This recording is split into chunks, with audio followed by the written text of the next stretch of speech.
Son las 2 de la tarde, la 1 en Canarias. Radio María.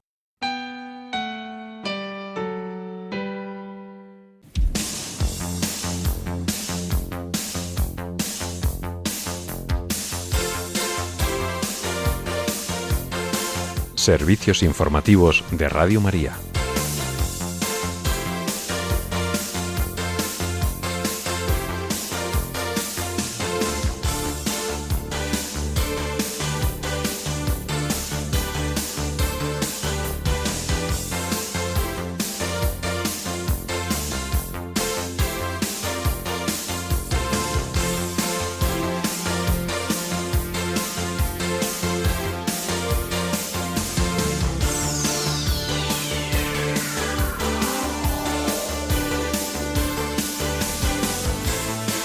El Consejo de Conferencias Episcopales Europeas insta a orar juntos por la paz y a que la unidad se convierta en fermento de reconciliación entre los pueblos, mientras Rusia derriba más de 100 drones lanzados por Ucrania en las últimas horas. Y en España el Tribunal Supremo juzgará en abril al exministro José Luis Ábalos, Koldo García y Víctor de Aldama por la compra de mascarillas durante la pandemia. Les contamos estas y otras noticias en el informativo que ahora comenzamos. Buenas tardes.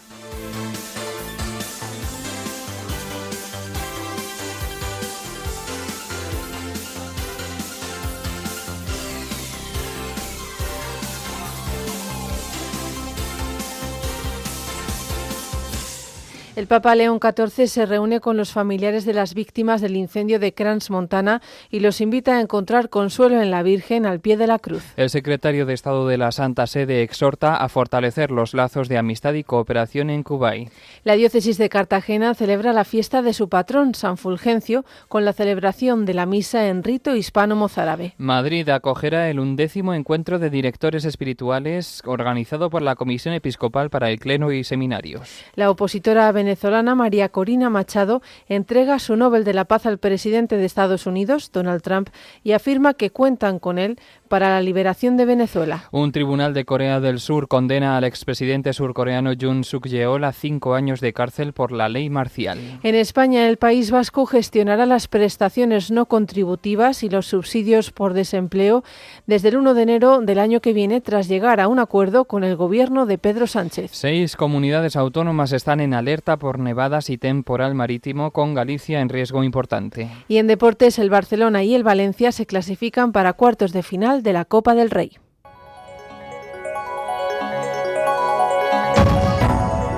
La presidencia del Consejo de Conferencias Episcopales Europeas ha invitado a todas las iglesias del continente a dedicar una intención especial de oración por la paz durante la Semana de Oración por la Unidad de los Cristianos, que se va a celebrar desde este domingo 18 hasta el 25 de enero.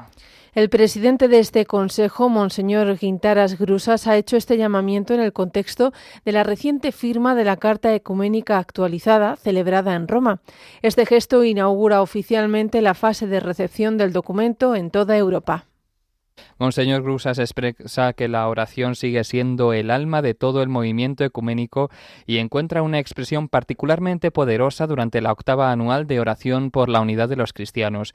A su juicio, esta unidad entre los bautizados en Cristo representa actualmente un poderoso instrumento de paz para el mundo entero.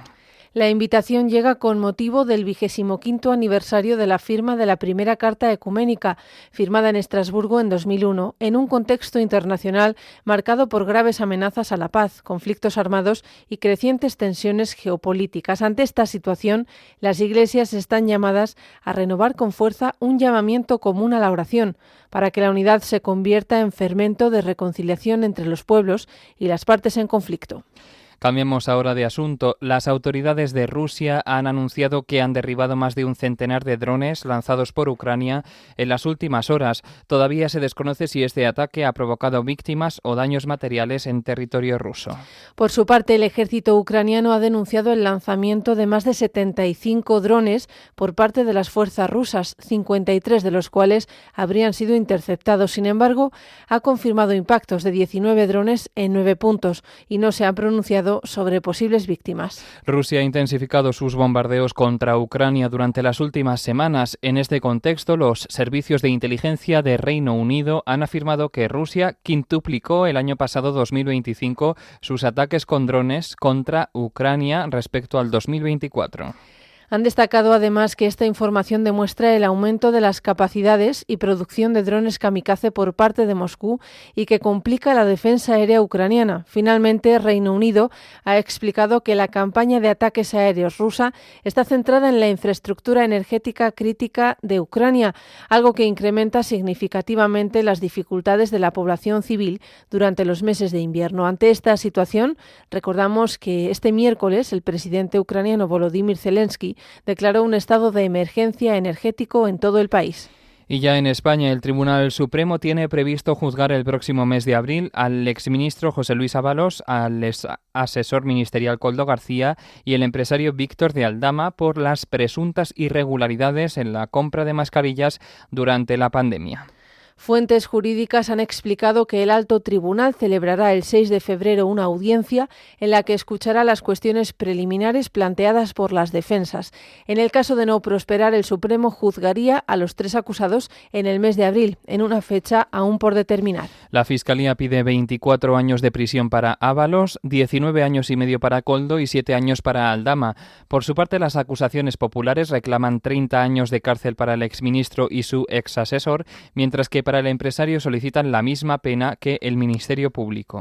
El magistrado instructor de la causa, Leopoldo Puente, acordó procesar a Ábalos, Koldo y Aldama al considerar que se concertaron para aprovechar la condición del entonces ministro y su influencia para beneficiarse económicamente de la adjudicación de contratos que pudieran realizarse en el ámbito de la administración pública.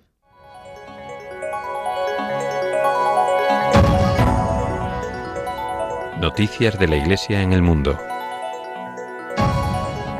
El Papa León XIV se reunió ayer con los familiares de los jóvenes italianos fallecidos en la tragedia de Crans-Montana, la localidad suiza donde la noche del Año Nuevo un incendio en un local provocó 40 víctimas y 116 heridos.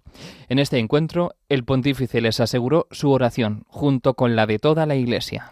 Recordando el drama sucedido, el Santo Padre manifestó que estaba muy conmovido al encontrarse con los familiares de estos jóvenes. Su santidad habló con ellos de manera improvisada, expresando, como ya había hecho el pasado sábado en el encuentro con los jóvenes de Roma, su cercanía y su afecto. El sucesor de Pedro comentó que en medio de tanto dolor, lo ocurrido es verdaderamente una prueba de fe. El Papa indicó que ante la pregunta que puede surgir de ¿por qué, Señor?, no podía explicarles por qué se les ha pedido enfrentar una prueba así. No obstante, les aseguró que su esperanza no es vana, porque Cristo ha resucitado verdaderamente. Y ante esta dolorosa realidad, el Santo Padre les invitó a mirar al Hijo de Dios en la cruz. Su santidad afirmó que nada podrá separarlos del amor de Cristo. Citando a San Pablo, afirmó que la fe que habita en ellos ilumina los momentos más oscuros y dolorosos de su vida con una luz insustituible, que les ayuda a continuar valientemente el camino hacia la meta. El pontífice alentó a los presentes a estar seguros de la cercanía y ternura del Señor. Aseguró que Él comparte lo que están viviendo y de la misma manera toda la Iglesia.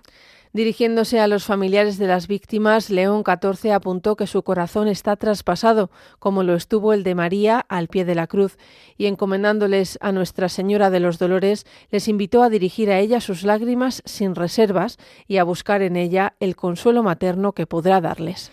También en Roma, ayer por la tarde tuvo lugar el rito de cierre de la Puerta Santa de la Basílica Papal de San Pablo extramuros, por la que han pasado millones de peregrinos en los últimos meses en el marco del Año Jubilar de la Esperanza. Este acto estuvo presidido por el arcipreste de la Basílica, el cardenal James Michael Harvey. Estuvo dirigido por el maestro de ceremonias papal, Monseñor Jan Dubina, en presencia del maestro de celebraciones litúrgicas papales, Monseñor Diego Giovanni Ravelli. También estuvieron presentes el abad Donato Ghiari y el proprefecto del Dicasterio para la Evangelización, Monseñor Rino Fisichella. En su oración inicial, el arcipreste de esta basílica rezó por los peregrinos que pasaron por la Puerta Santa durante el Año Santo, para que conserven la fe ardiente de San Pablo, la esperanza que no defrauda y la caridad que perdura para siempre. Por su parte, los obreros de la Gobernación del Estado de la Ciudad del Vaticano construyeron el muro dentro de la basílica para sellar la Puerta Santa. Entre otros símbolos, en él se ha insertado un capitel de bronce grabado con los escudos de armas del Papa Francisco, quien inauguró este año jubilar, y del Papa León XIV, quien lo ha clausurado. También se ha colocado el pergamino que certifica la apertura y el cierre de la Puerta Santa de la Basílica de San Pablo. Por otro lado, esta tarde tendrá lugar el rito de clausura de la Puerta Santa de la Basílica de San Pedro. Más noticias. El secretario de Estado de la Santa Sede, el cardenal Pietro Parolin, ha viajado a Kuwait. El objetivo es fortalecer los lazos de amistad y cooperación que la Santa Sede y este Estado mantienen desde el establecimiento de relaciones diplomáticas en 1968, cuando Kuwait se convirtió en el primer país del Consejo de Cooperación del Golfo Pérsico en establecer dichas relaciones con la Santa Sede. Entre otros actos, en el marco de esta visita figuran las conversaciones oficiales con el primer ministro del Estado de Kuwait, Su Alteza el Jeque Ahmad Abdullah al-Ahmad al-Sabah. Además, el cardenal Parolin ha presidido esta mañana la celebración solemne con motivo de la proclamación de la Iglesia de Nuestra Señora de Arabia en Ahmadi como Basílica Menor. Este título fue otorgado por el Papa León XIV el pasado mes de junio. Se trata de la Iglesia católica más antigua del estado de Kuwait y de la región del Golfo Pérsico. Esta designación histórica, la primera de su tipo en la península arábiga, subraya el papel único de la Iglesia de Nuestra Señora de Arabia como Iglesia Madre de Kuwait, siendo la primera iglesia católica construida en el país. La capilla original se construyó en 1948 y la iglesia actual se terminó en 1957 gracias a las generosas donaciones de bienhechores locales, cuyo cuidado y apoyo al complejo eclesiástico continúa hasta la fecha. Viajamos ahora hasta Argentina para contarles que la Comunidad Católica de Catamarca ha inaugurado el año jubilar diocesano por el bicentenario del nacimiento del beato franciscano Mamerto Esquillú. Este tiempo de gracia se extenderá hasta el 11 de mayo de 2027. El lema que acompaña este año jubilar es Beato Mamerto Esquillú, apóstol y ciudadano, servidor de unidad. Además, su inauguración coincidió con el lanzamiento del Año Santo, convocado por el Papa Francisco con motivo de los 800 años del nacimiento de San Francisco de Asís. La Eucaristía de apertura de este año jubilar estuvo presidida por el obispo de Catamarca, Monseñor Luis Urbanc. Concelebraron el provincial de la provincia franciscana de la Asunción, el padre Emilio Andrada, y numerosos sacerdotes. Al término de esta celebración, el padre Andrada subrayó que el beato Esquillú fue verdaderamente un apóstol porque se sintió enviado al pueblo de Dios para predicar y escribir, pero sobre todo dando testimonio con su propia vida de aquello en lo que él creía, en el Evangelio y en el seguimiento de Jesús al modo de San Francisco. Finalmente, el provincial también pidió oraciones por su pronta canonización.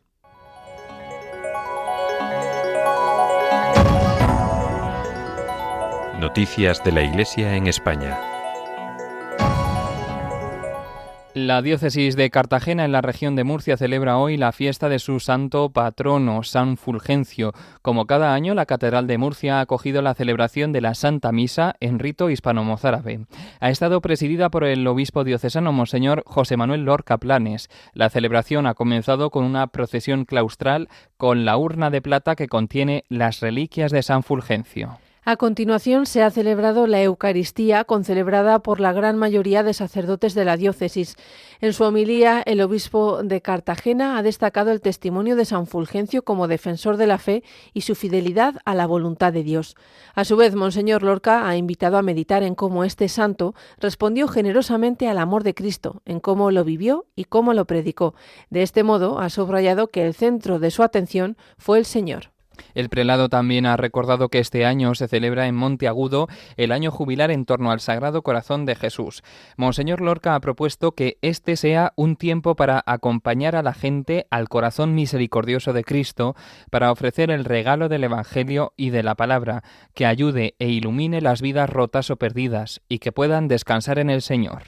Además, el obispo de Cartagena ha puesto como ejemplo de fe al que el próximo 7 de febrero será declarado beato en la diócesis de Almería, el cura Valera, quien se formó en el seminario San Fulgencio de la diócesis de Cartagena e inició allí su ministerio. Y como cada año, al finalizar la Eucaristía, el patio del Palacio Episcopal ha acogido la tradicional degustación de boniato dulce, junto con numerosos diocesanos que han acudido a festejar la fiesta de su patrón. Cambiemos de asunto. Madrid acogerá el 11º encuentro de directores espirituales organizado por la Comisión Episcopal para el Clero y Seminarios. Tendrá lugar del 10 al 12 de febrero con el título La espiritualidad del presbítero diocesano, reflexión en el momento actual. La inauguración de este evento estará presidida por el obispo de Coria Cáceres y presidente de la Comisión Episcopal para el Clero y Seminarios, Monseñor Jesús Pulido Arriero. También intervendrá el obispo de Tarrasa, Monseñor Salvador Cristau, responsable de los directores espirituales en el seno de la comisión. La primera jornada estará centrada en la reflexión sobre la abnegación en el ministerio sacerdotal. Las ponencias estarán a cargo del padre Félix del Valle Carrasquilla, director espiritual del Seminario de Toledo y profesor del Instituto Teológico San Ildefonso. Al día siguiente, Monseñor Juan Esquerda, asesor espiritual del Seminario Mayor de Tarrasa, ofrecerá 2 ponencias dedicadas a las notas específicas de la espiritualidad del presbítero diocesano. Por la tarde, el encuentro incorporará la proyección de la película Los Domingos. Tras el visionado, se abrirá un diálogo con Carlos Olar Barri Echevarría y Juan Reyero Ponte, asesores religiosos de esta película, seguido de un taller práctico de discernimiento en torno a la vocación de la protagonista. El último día se desarrollará una mesa de experiencias inspirada en el número 8 del decreto Presbyterorum Ordinis, bajo el título Foméntese alguna forma de vida en común o alguna comunidad de vida. En ella se recogerán testimonios de seminaristas, diáconos y sacerdotes que ofrecerán una visión concreta y vivencial de la fraternidad sacerdotal.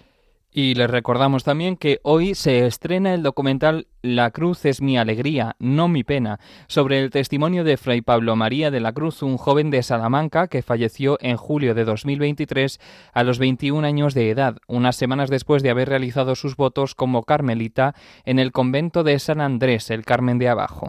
Como explican desde la provincia carmelita de Aragón, Castilla y Valencia, esta producción narra la vida del joven a través del testimonio de familiares, amigos, sacerdotes, frailes y monjes que tuvieron con Fray Pablo María de la Cruz una estrecha relación y fueron testigos directos de la obra que Dios hizo en él. También se ofrecen varios fragmentos de una entrevista al joven Pablo que fue grabada pocos días antes de su fallecimiento. Entre los principales mensajes que ha dejado está que el cielo existe y que Jesús está vivo. Él también afirmó que por el sufrimiento en la enfermedad se encontró con Dios y que por la muerte en la enfermedad se irá con él, algo que, como aseguraba, le hacía inmensamente feliz. Como indica la provincia carmelita, Fray Pablo ofreció su vida a Dios por 3 intenciones: por la conversión de los jóvenes a través del encuentro con Jesús Eucaristía, por la unidad de la Iglesia y para que la ofrenda de su vida ayude a todos a quitar el miedo a la muerte. El estreno del documental tendrá lugar esta tarde en el Auditorio Juan Pablo II de la Universidad Pontificia de Salamanca a las 7:30.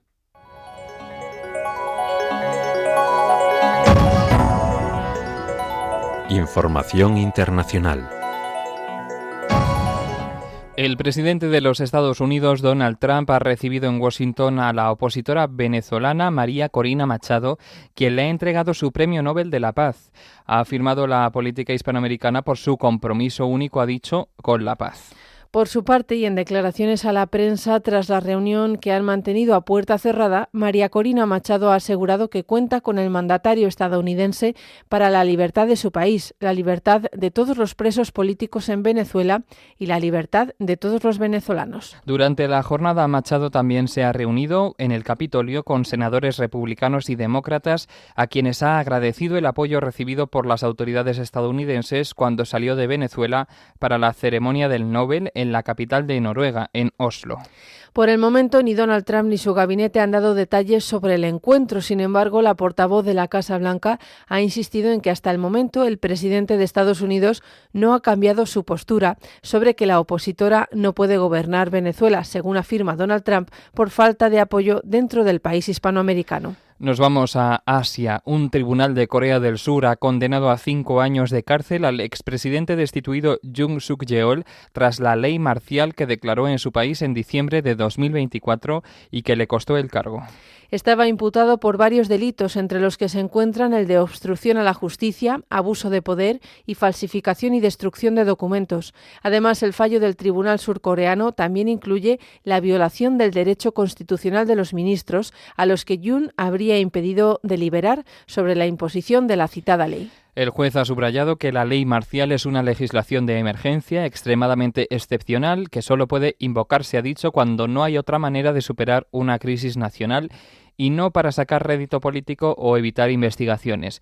Este último habría sido el caso de Yoon Suk-yeol, que sin precedentes notificó solo a algunos miembros del gabinete sobre la reunión para proclamar la ley. Violó así la Constitución y vulneró el derecho a deliberar de los miembros del gabinete que no fueron notificados. Además, el tribunal ha desvelado que el expresidente utilizó a varios agentes del Servicio Secreto de Corea del Sur para obstruir que se aplicara una orden judicial en su contra durante la investigación, algo que supone un delito de abuso de poder. Su equipo legal ha asegurado hoy mismo que apelará el veredicto. Yoon afronta múltiples juicios derivados de la declaración de la ley marcial. El equipo de fiscales a cargo del caso ha pedido la pena de muerte para el expresidente de Corea del Sur en un proceso judicial cuyo fallo se prevé para el 19 de febrero. Y nos vamos a Oriente Próximo. Ashraf al-Hatib, un alto cargo del brazo armado de la Yihad Islámica, las Brigadas Al-Quds, murió ayer junto a su esposa en un ataque del ejército israelí contra el centro de la Franja de Gaza. Según fuentes locales, Israel habría bombardeado una vivienda situada en el campo de refugiados de Nuseirat en el que se encontraba el terrorista. Horas antes, las fuerzas israelíes bombardearon el barrio de Deir al-Balá, en el centro de Gaza, matando al comandante de las brigadas Ezedin al-Qassam, brazo armado del grupo terrorista Hamas, junto a otros 3 miembros de su familia. Mientras tanto, el ejército de Israel ha anunciado el asesinato de un supuesto miembro del partido milicia chií Hezbollah en un bombardeo perpetrado ayer contra el Líbano. En este contexto, la Fuerza Interina de Naciones Unidas en el Líbano ha denunciado un nuevo ataque con dron por parte del ejército israelí cerca de Cascos Azules, en el sur del Líbano. Las autoridades israelíes todavía no se han pronunciado sobre el suceso, que se saldó sin víctimas. Esto supondría una nueva violación del alto el fuego pactado en noviembre de 2024. Y les contamos una noticia esperanzadora. El primer ministro de Finlandia, Petteri Orpo, ha respaldado la posibilidad de prohibir el acceso a redes sociales a los menores de 15 años en este país. Pretende seguir la estela de Australia, que se ha convertido en el primer país del mundo en prohibir este acceso a los menores de 16 años. El gobierno australiano presentó una ley respaldada por el Parlamento que pretendía mejorar el bienestar psicológico y social de los menores de edad. La prohibición afecta al menos a 10 plataformas de redes sociales y de streaming, entre las que se encuentran Facebook, Instagram, Threads, YouTube, TikTok, Snapchat, X, Reddit, Twitch y Kik. De igual modo, pide a estas empresas que adopten medidas razonables para evitar el acceso a menores de 16 años bajo amenaza de multa.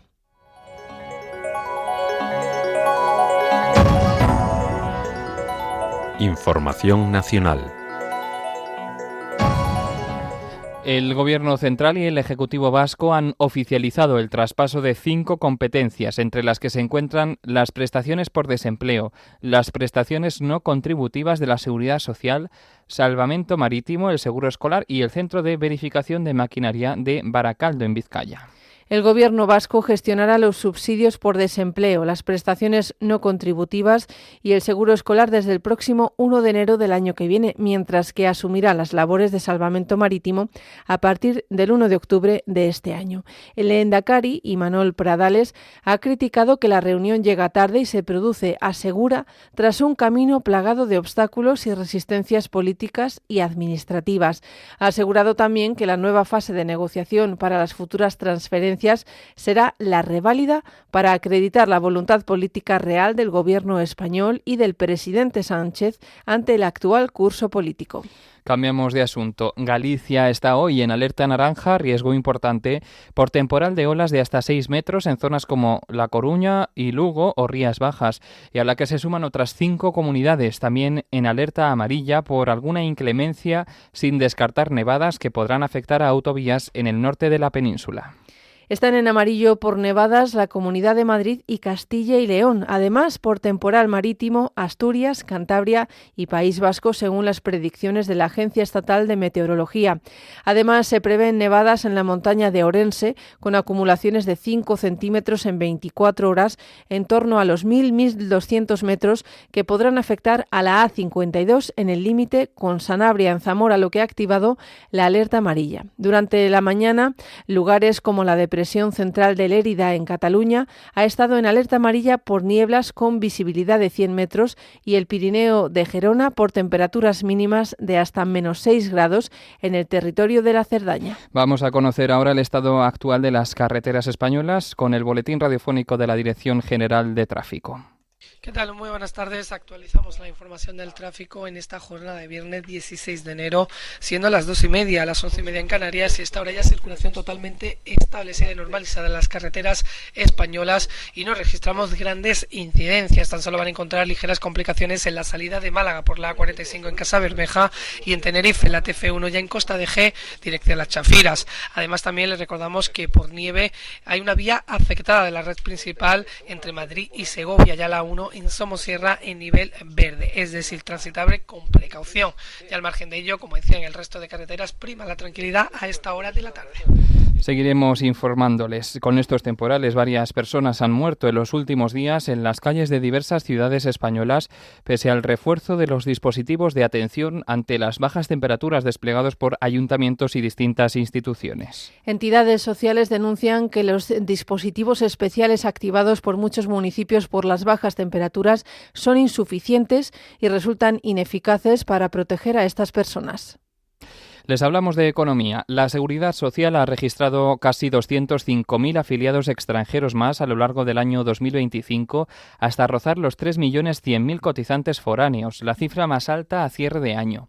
Venezuela ha sido el país que más trabajadores ha aportado al mercado laboral en los últimos 12 meses, seguida de Colombia y Marruecos. Estos son datos publicados por el Ministerio de Inclusión, Seguridad Social y Migraciones. De este modo, los trabajadores extranjeros representan el 14,1% del total de cotizantes de la Seguridad Social, 6 décimas más que el año anterior. Si eliminamos el efecto de la estacionalidad y el calendario, diciembre registró 3.140.000 afiliados extranjeros. Los hombres siguen siendo mayoría entre estos trabajadores, casi 2 millones, aunque las mujeres también han ido en aumento, un 6%, y suponen ya el 43% de la afiliación extranjera, con 1.300.000 trabajadoras. Hablamos ahora de salud. Nuestro país realizó el año pasado un total de 6.335 trasplantes de órganos. Es un 2% menos al histórico de 2024, pero que apunta a una estabilización de la actividad en nuestro país, en la que se mantiene como líder mundial absoluto durante 34 años consecutivos. Las buenas cifras del año pasado fueron posibles gracias a las más de 2.500 personas que donaron sus órganos tras fallecer. Un dato especialmente relevante es el que arroja el trasplante cardíaco, que ha crecido un 12% con respecto a 2024, gracias a la donación en asistolia, es decir, usar el corazón de un donante fallecido por parada cardiorrespiratoria irreversible, que hoy representa el 35% de estas intervenciones. El nivel de excelencia del sistema de trasplantes español se sustenta en 3 puntos: la solidaridad de la ciudadanía, un sistema sanitario de carácter universal y en un modelo de gestión que pivota en la figura del coordinador hospitalario de trasplantes.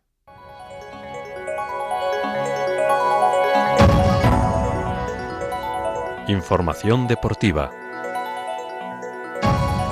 Comenzamos hoy con fútbol. Ayer se disputaron los 2 últimos partidos correspondientes a octavos de final de la Copa del Rey, en los que se enfrentaron el Racing de Santander contra el Barcelona y el Burgos contra el Valencia.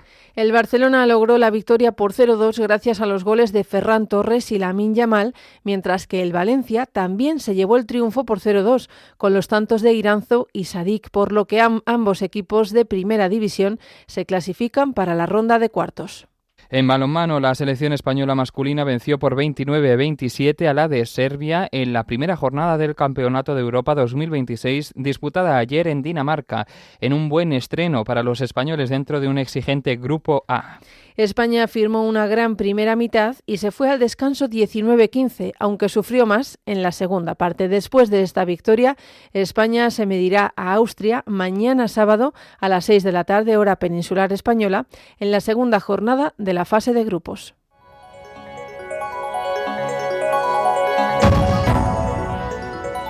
Noticias autonómicas. Vamos a conocer hoy viernes las noticias más destacadas del Principado de Asturias. La cesta básica de la compra se encareció en el Principado más que en ninguna otra comunidad el año 2025, el año pasado. Nos lo cuenta José María García. Muy buenas tardes. Buenas tardes, José. Pues el bolsillo de los hogares asturianos ha vuelto a resentirse en 2025, como bien apuntas, a la hora de llenar el carro de la compra. De hecho, Asturias es la comunidad autónoma con mayor subida de la cesta básica, solo superada por Ceuta, según los últimos datos del índice de precios del consumo. A falta de conocer el dato definitivo de diciembre, que el Instituto Nacional de Estadística publicará en enero, la estimación hasta noviembre sitúa el aumento medio de los precios de los alimentos y bebidas no alcohólicas en Asturias en el 3,5% interanual. Esta cifra contrasta con la media nacional, que se queda en el 2,8%. El caso más llamativo es el de los huevos, cuyo precio se disparó un 32,1%. También la carne de vacuno, con una subida del 18,3%. Otros productos que han contribuido a tensionar la cesta de la compra son el café, el cacao y las infusiones, que subieron un 12,7%. El pescado, tanto fresco como congelado, con un aumento del 9,3%. En otro escenario, desde toda Asturias han llegado este viernes a Oviedo ganaderos y agricultores para gritar alto y fuerte su rechazo al acuerdo entre la Unión Europea con Mercosur. Cientos de personas y decenas de tractores llenos de pancartas con mensajes como "Somos ganaderos, no terroristas" o "El campo lucha, ¿quién lo escucha?", desfilaron este mediodía por Oviedo entre pitos y sirenas, dispuestos a hacerse oír y también escuchar. Los líderes de las organizaciones convocantes denuncian todos los ataques de Mercosur al sector primario asturiano. En líneas generales critican que una vez que entre en vigor el acuerdo, que este sábado se firma en Asunción, en Paraguay, se verán obligados a competir con los profesionales al otro lado del charco en inferioridad de condiciones, porque ellos tienen que cumplir menos exigencias, lo que les facilita la producción y también ofrecer precios más bajos. El sector cárnico asturiano es el mayor perjudicado por tener que competir con una carne que llegara al consumidor a la mitad del precio o más que la de aquí. Por otra parte, Asturias registró la cifra récord de casi 60 millones de viajes en transporte público por carretera durante 2025, según los datos del Consorcio de Transportes de Asturias. En concreto, a lo largo del año pasado se realizaron 59.285.855 viajes, un 8,1% más que en 2024, lo que consolida la tendencia al alza de este medio de transporte. En otro ámbito, los incendios forestales quemaron el pasado año en Asturias un total de 7.958 hectáreas, lo que supone un aumento del 84,8% respecto a 2024, según los datos publicados por la Sociedad Asturiana de Estudios Económicos e Industriales. Este incremento de la superficie se produjo a pesar de que el número de incendios solo repuntó un 7,6%, al pasar de los 512 de 2024 a los 551 registrados el pasado año. Y Asturias, Chema, se promocionará en Fitur como destino para los 365 días del año. Cuéntanos sobre esto. Pues concretamente el stand de Asturias en la edición 46 de la Feria Internacional de Asturias, Fitur, que se celebrará del 21 al 25 de este mes de enero en el recinto ferial de Madrid, celebrará los 40 años del turismo rural desde que se pusiera en marcha el que fue el primer establecimiento del turismo rural español, la Rectoral de Taramundi, y buscará apoyar la internalización y desestacionalización del Principado, concebido como un destino para los 365 días del año.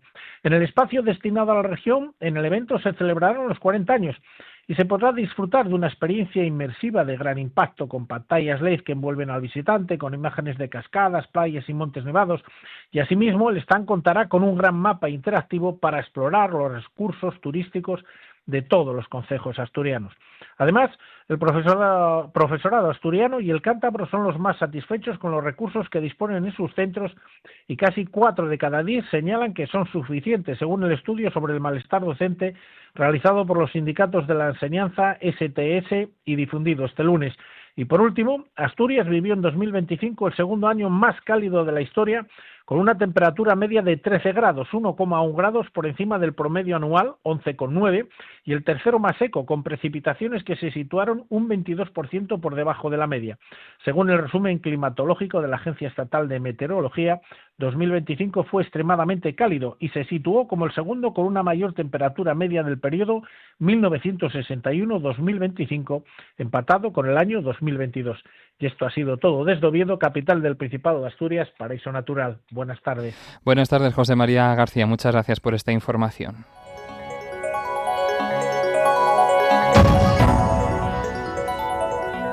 Terminamos ya este informativo con la previsión del tiempo para este fin de semana realizada por Miriam Herraiz. Esta tarde seguiremos con nubosidad en gran parte del país, con fuertes precipitaciones en Galicia y el estrecho. La mar estará alterada en Canarias, en el estrecho, en la costa gallega y la cantábrica, con olas de entre 2 y 5 metros. Y las temperaturas se mantienen parecidas a las de ayer. Mañana sábado amaneceremos con nieblas en la mayor parte de España. Habrá cielos encapotados en todo el país, con precipitaciones en Galicia, en la mitad norte, en Pirineos, en la fachada mediterránea peninsular, Baleares y el centro peninsular, siendo de nieve en los sistemas montañosos. El viento soplará con fuerza en puntos del norte, la franja mediterránea peninsular y en los dos archipiélagos, donde la mar estará alterada con olas de entre 4 y 5 metros. Los termómetros, las temperaturas mañana bajarán. Y el domingo la situación será muy similar, con precipitaciones en el estrecho, en el Mediterráneo, en el norte y en los dos archipiélagos, con la probabilidad de alguna tormenta ocasional y nevadas en las zonas montañosas. El viento soplará con fuerza, especialmente en Canarias, y se espera mala mar en Canarias y en la costa de Gerona, con olas que estarán entre los 4 y 5 metros. Bajarán las temperaturas mínimas, pero las máximas subirán ligeramente.